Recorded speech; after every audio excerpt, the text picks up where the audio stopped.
আজকের রেসিপি রাজকীয় স্বাদের রুই ভাপা, যা আমার মা শিখেছিলেন আমার মায়ের মা মানে আমার দিদার কাছ থেকে।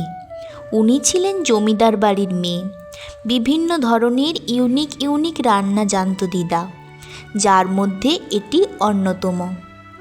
এখানে একটা মাঝারি সাইজের রুই মাছের কয়েক টুকরো নিয়ে ওতে একে একে তেল, লবণ, হলুদ, লঙ্কা বাটা, পেঁয়াজ বাটা, আদা বাটা, কাঁচা লঙ্কা, সর্ষে পোস্ত বাটা, গোলমরিচ গুঁড়ো, জিরে গুঁড়ো আর একটু লেবুর রস দিয়ে দেওয়া হলো।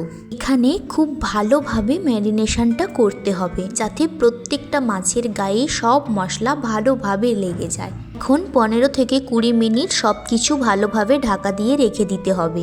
আর ম্যারিনেশনের শেষ পর্যায়ে ওপর থেকে অল্প একটু কালো জিরে ছড়িয়ে দিতে হবে। আমার দাদুর খুব পছন্দের খাবার ছিল এটি। দাদু আমার মোহনপুরে চাকরি করতেন।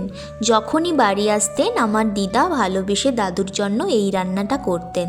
খুব তৃপ্তি ভরে দাদু খেত। এখন একটা কড়াইয়ে তেল মাখিয়ে ওতে ম্যারিনেশন করা মাছগুলো দিয়ে সামান্য একটু জল দিয়ে দিতে হবে। তারপর প্রথমে তেজপাতা, পরে কলাপাতা ও সব শেষে একটা ঢাকনা দিয়ে ভালো করে ঢাকা দিতে হবে।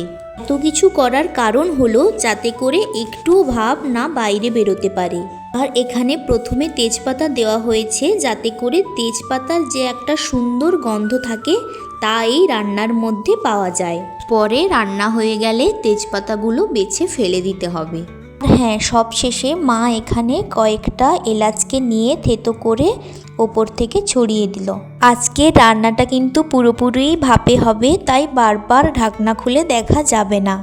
একেবারে আঁচ কমিয়ে 15 থেকে 20 মিনিট ঢাকা দিয়ে রাখলেই হয়ে যাবে এই রুই ভাপা।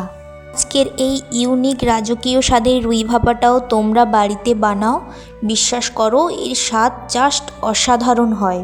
এর স্বাদ যেমন সুন্দর হয়, গন্ধও তেমন অপূর্ব হয়। তেজপাতা ব্যবহার করার কারণে এর থেকে একটা আলাদা অসাধারণ গন্ধ বের হয়। আর তোমরা এখানে দেখতেই পারছো যে রেসিপিটা কত সুন্দর হয়েছে দেখতে। গরম গরম ধোঁয়া ওঠা ভাতে এই রুই ভাপা আর সঙ্গে এক টুকরো গন্ধরাজ লেবু নিয়ে একবার খেয়ে দেখো, সত্যি বলছি এর প্রেমে পড়ে যাবে। দেখেছো এখানে মাছটা কতটা সফট হয়েছে। আজকের মতো টাটা। আজকের রেসিপিটা ভালো লাগলে অবশ্যই লাইক, শেয়ার অ্যান্ড সাবস্ক্রাইব করে দিও।